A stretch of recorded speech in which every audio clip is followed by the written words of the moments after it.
Sean Puffy Combs, known to the world as P Diddy, was the mastermind behind the East Coast label Bad Boy Records, the hip-hop label responsible for the success of Biggie Smalls. The success of Bad Boy had him on a high horse for 30 years that he seemed that he would never come down from. But in 2024, his world would come crashing down after the FBI raided both of his mansions for allegedly running a sex trafficking ring. But everything we're seeing right now was actually predicted 3 months ago by Reggie Wright, who ironically was Tupac's ex-security guard. So I wouldn't be surprised if some storages or some of Puffy properties be getting raided real soon, because they need to get to those tapes. They get one of those tapes with him with those little people that's been making the accusations. Woo, man. Done. In November of 2023, P. Diddy was hit with a lawsuit by Cassie Ventura, his ex-girlfriend for 13 years, who he began dating when she was 18 and he was 35. The lawsuit filed against him was settled for $30 million in 24 hours. But why did Diddy settle so fast is the question that everyone is wondering. Because she knew very damaging information about the freak-offs and nasty antics he forced her to participate in. The lawsuit settlement of Cassie contained various sex trafficking charges, and according to Gene Deal, the former Bad Boy Records bodyguard, he would speak on why Diddy got charged with sex trafficking charges involving Cassie. Get the sex trafficking because he took her to different states and had her perform sex acts with different male prostitutes, sometimes against her will. That was a 19-year-old girl that what they call now groomed by an older man. And yes, she got some of the benefits of being with a billionaire, millionaire, and everything like that. But it's just certain things that he did to groom her. The irony of P. Diddy's arrest and police raid is it was on the 27th anniversary of Biggie Smalls' posthumous album, Life After Death. Biggie Smalls was killed in LA while leaving a party, and many people have conspired that Diddy had him killed to make a killing, no pun intended, off his publishing. Now this Biggie Smalls verse on the song Kick Your Door Down hints Diddy's foreshadowing indictment. Diddy's mansion were raided by the feds at the exact same time, and they were searching for surveillance tapes that would support their claims of him being a sexual trafficker. But Diddy wasn't at either mansions, and they actually arrested both of his sons. According to Twitter detectives, it was believed that Diddy was heading towards Cape Verde, a country in Africa that had no extradition treaty with the US. So if he were to be caught there, he couldn't forcibly be brought back to America. The lawsuit that fueled this indictment was one involving a 17-year-old Jane Doe, who apparently Diddy invited her to his studio in NYC and forced her to take drugs and alcohol, then later SA'd her. If you remember earlier this year, the Jeffrey Epstein list was revealed, and this list included rich politicians who were involved in nasty, devious actions, such as Donald Trump, Bill Clinton, and Prince Andrews. Somehow, it was the biggest thing for a weekend, and everyone was intrigued over it, but got over it really quickly. Now, coincidentally, Jeffrey Epstein was killed in prison, which was obviously covered up as a suicide because we're not done. And Diddy's new indictment, with ongoing allegations, has swept that investigation and all the attention of it under the rug. Mase, the former superstar of Bad Boy Records, who essentially carried the torch of the label, slightly addressed the situation, saying reparations are coming. What's up, man? How you doing? Killer, I'm doing good, man. Reparations is getting closer and closer. For the backstory, Mase was a guy at Bad Boy who carried the label after Biggie died, and is the main reason why Diddy had continued success after that. Mase left Bad Boy in 1999 to become a pastor, as it was his calling from God. Now, although Mace's spiritual reasons were valid, his underlying issue seems to be Diddy's failure to financially compensate him and his lack of credit and respect towards him. What did Puff do to piss you the fuck off? How did he do you dirty if he did you dirty? And what is doing dirty if a motherfucker puts you on? That's really good. Let me take my shades off of that. Now, I could say this because it's not something I didn't say to him. Puff, how do I want to say this? Me and Puff was like, I felt like I did more than I got credit for, more than I got paid for. You felt, or did you do that?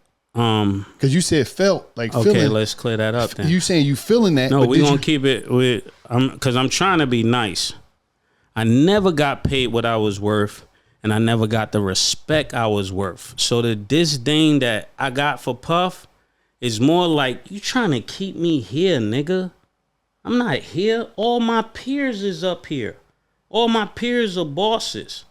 When it's time, just like somebody raised somebody up, you know they did work with you, they go from your little man to maybe A&R to something else. He just kept trying to keep me right here, like he didn't want me to grow at anything.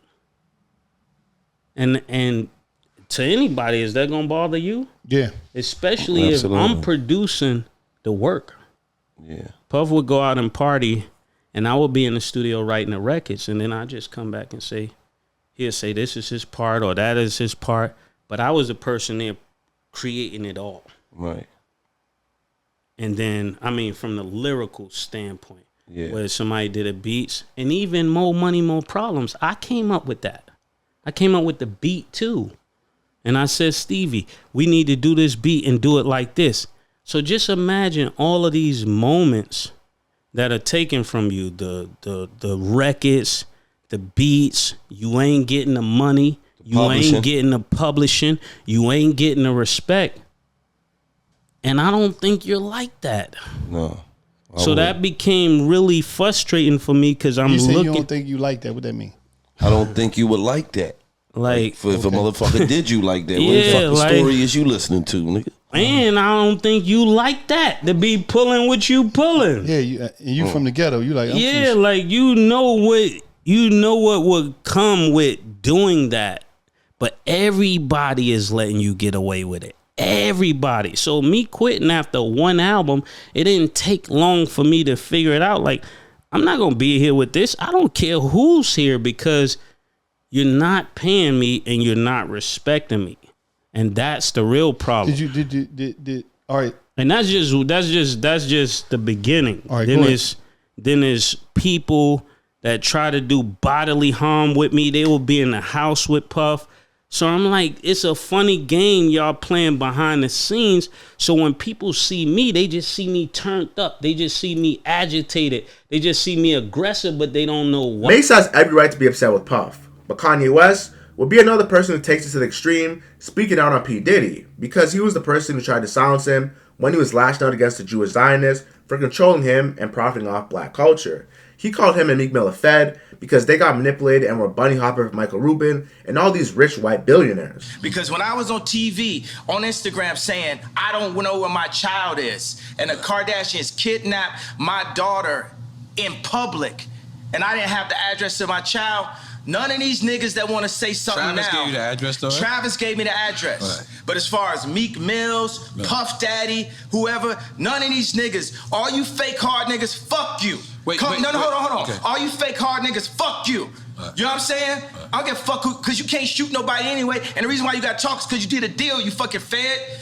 You know what I'm saying? That's why you got to come at me, because part of the deal for you to be a do all that and get out of jail is that you promise that. Mace isn't the only person who had contractual agreement problems with Puff. Everyone who's ever interacted with Diddy and he was their boss has always had negative stories about him. In 2005, Diddy refused to drop the Locks from Bad Boy Records and give them the rights to their publishing, and they launched a public Free the Locks campaign in order to pressure Diddy to drop them from the label. In 2005, the Locks went up to Hot 97, airing their grievance speaking to Angie Martinez, and they confronted Diddy live on air. I'm at my office right now. I'm always accessible. Y'all ain't got to get on the radio and do certain tactics and do certain things to ever holler at me. Dedicates, last time I saw you, I told you, let's get together, let's talk. You know what I'm saying? I told you I'm accessible. I said if anything don't come, if there's somebody standing in the way for you expressing yourself, or any of y'all expressing yourself, y'all can come get at me directly. You know what I'm saying? All that throwing the refrigerator and you gonna kill, y'all ain't killing nobody, man. You know what I'm saying? We businessmen. We all mature adults here. All that right there, I'm at my office. Y'all can sit on this interview with her and talk as long as y'all want to talk about it. Or you can take the invitation I gave you before. But it's not even getting there because of your get on the radio, whatever tactics. I ain't your enemy. Dog, I ain't your enemy. You need to bang like that dog, on cats that's coming at you. I ain't your enemy. Just yesterday we got a note from your office about killing saying you don't have no idea of none of this or none of nothing. Just yesterday, your lawyer told us that. I see you at the show backstage. You said find out what it was. But don't sit here and portray like Puff took nothing from y'all. What is it? What is it? What do you call it? If What do it's you 10 call years it? and What do you call it? And don't say we can come in your office or do none of that, because we can't do none of that. You We gonna can't handle it no other way but with lawyers, and you know that. So don't get on the radio and act like a tough guy or none of that. Wait, you know how we can settle You it? acting I'm tough. in my office. So why don't we stop talking on the radio? Now you want people to stop talking because you just don't want to know the truth, dog. We made one record with you, Money, Power, Respect. It's 10 years later, and you still got half of our publishing. Now there's no way you can make it justifiable that you deserve half of our publishing. You never said nothing to my face. We just at the concert. You ain't saying nothing. What are we gonna do? Saying it to your face? Get sued? What do you want us to do? We can't touch. It's not. We can't be violent or none of that. We can't even have. You saying all this, dog? 2 years ago, levels in Miami. Let's recognize real. Y'all know where the office is at. There's a big sign on it. I'm gonna be there. The whole National Guard's downstairs too. Cut it out, man. We can't talk in this. I'm a grown ass man, man. You're a coward. And I don't take nothing. You're a thief, you're a coward. Don't say you're a thief. Okay. You're a Come thief. to the office, man.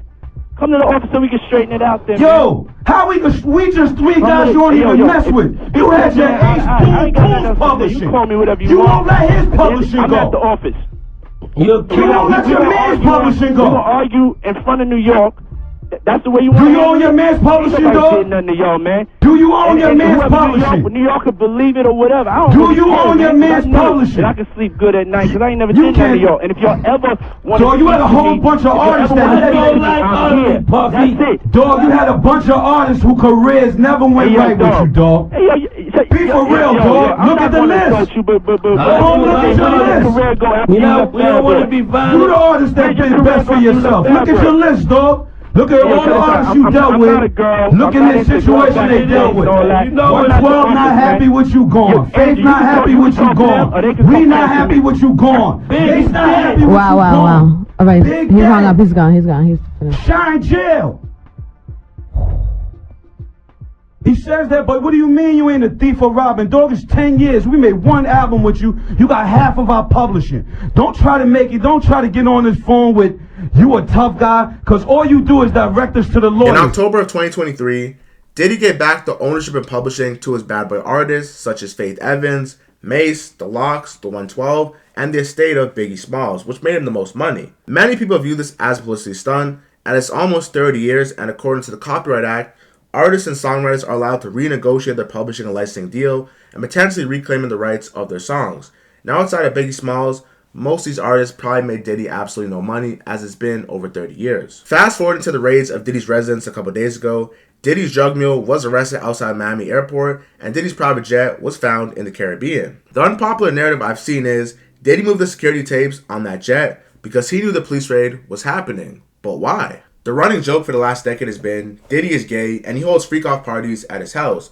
But if Diddy is cool with all these rich white billionaires who are most likely secretly recorded on cameras in his house, he has proof of actions that could destroy their reputations in seconds. They had over 100 law enforcement together between both cribs.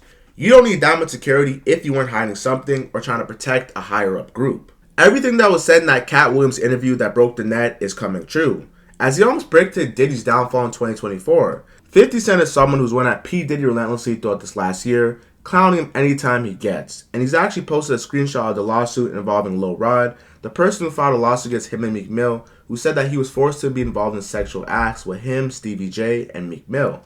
Mr. Combs had hidden cameras in every room of his home, and has recordings of several celebrities, artists, and music label executives and athletes engaging in illegal activity. These individuals were recorded without their knowledge and consent.